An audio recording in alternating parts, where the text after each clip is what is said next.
can I build this business to be more lifestyle focused so I can spend time with my family, so I can take trips, so I can take vacations, right? So I don't have to be tied to my office all day. So I don't have to be doing work on, over, late at night or on the weekends, right? That's what I really want you to think about, because leveraging a high ticket course can absolutely allow you to do that.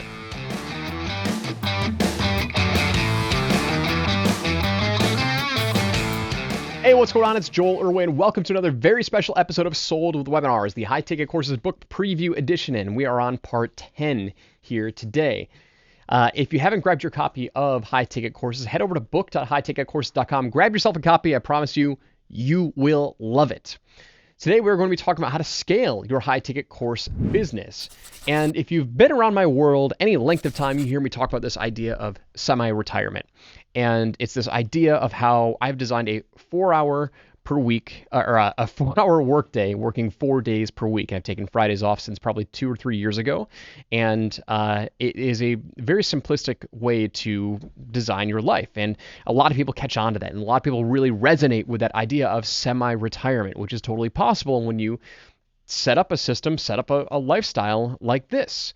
And you also heard me talk about a couple of episodes ago, the 3 phases of scaling your high ticket course business. And so today I want to talk about your growth trajectory and whether or not you actually want to scale your high ticket course business and really determine, what level you want to get to. Because I'll be the first to tell you, my specialty, my expertise is not growing 8-figure businesses, right? I have yet to do that with my own offers, with my own business, and I'll never claim or promise that I have those solutions to get there. But I've seen many offers, and we've scaled, multiple offers of ourselves to, past the $50,000, $100,000 mark, and that is my expertise. And I can clearly speak to that level of what happens at those phases. There are very few people who can adequately talk and intelligently talk about what it takes to get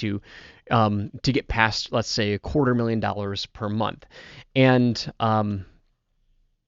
so I'm not going to. That's not my gig, right? So let's talk about what happens in the earlier stages, because there's a lot of stuff that happens in phase 1, phase 2, phase 3. And if you don't know what those 3 phases are, go back to listen to my podcast on the phases of growing a high ticket course.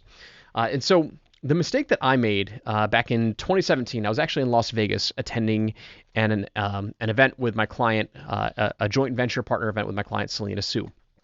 Love Selena. She's a rock star. She has done some incredible things. And while I was out there, I was thinking of ways to scale our own business. And I thought that, we were ready to break it to the next level and go, multi 7 figures. And so, I was looking for a chief operating officer. Like, I wanted to find that right-hand man or woman to run my business and bring on more team members and build real solid infrastructure. And so I did. At the recommendation of some people that I met there, I hired a COO, a fractional COO. She ended up being, I think it was like $80 an hour, and we had her contracted out for about 30 to 40 hours per week. And from the get-go, I just felt uncomfortable. And there's nothing wrong with being uncomfortable, and I was expecting to be uncomfortable, but like something just didn't feel right. She was incredible. There was absolutely nothing wrong with her. It was more of did I really want to grow my team? Because once I hired her, one of the things that we had to do was like, okay, we need to go find more team members so we could grow our capacity. And as we started to do that, I'm like, I just don't like this.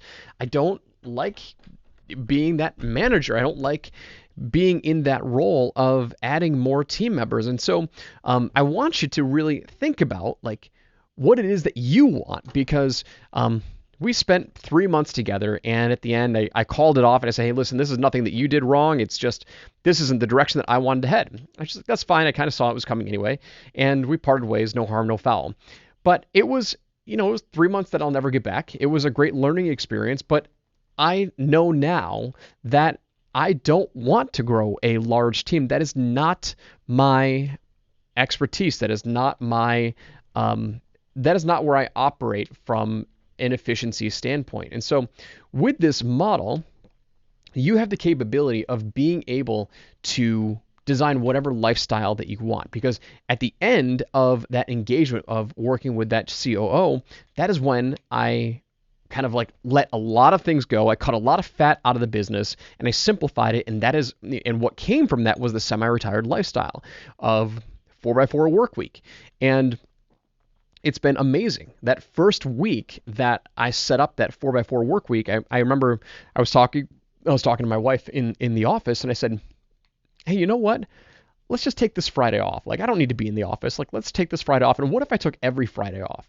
Right? Let's head over to the African lion safari this week and take the kids out there. Oh, actually, it was just one kid at the time. It was my son. But let's take our son out to the African lion safari on Friday and let's go enjoy it.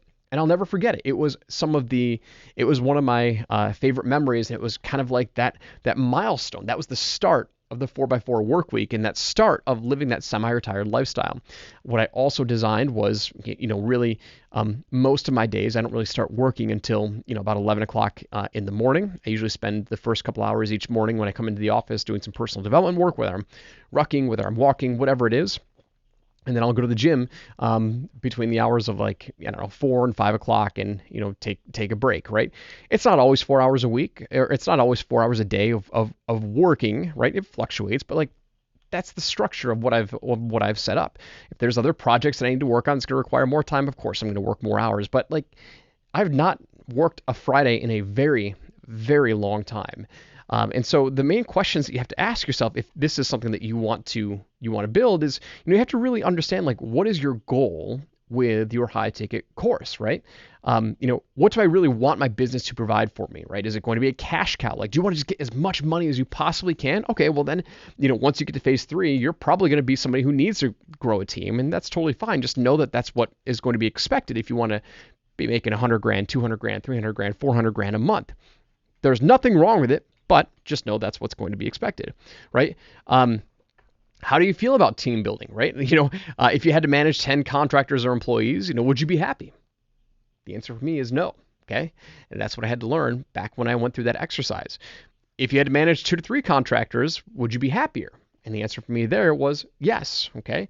So thinking about how comfortable are you in investing in your business, right? Do you hold on too tight to your finances, or are you somebody who understands that you have to invest in and try some things that are not going to work and be okay with losing that money, be okay with losing that time that you invested, right? Do you understand that things like advertising are investments into your business to get back your time, or do you view them as expenses? Okay, if you want to get to certain milestones, certain revenue milestones, you're going to have to understand that it's going to take money to grow. And you're going to have to be okay with spending more if you want to acquire more customers and really grow the team.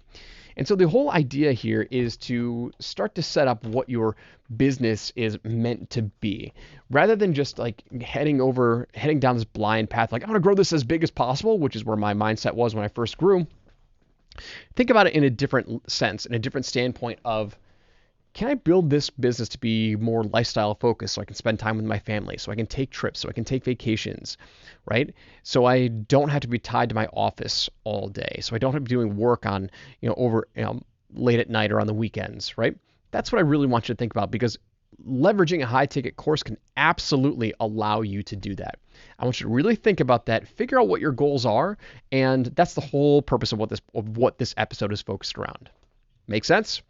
All right, so if you enjoyed this, you are going to love the book. Head over to book.highticketcourses.com, grab yourself a copy. I promise you will not regret it. I'll see you on the next episode. Take care.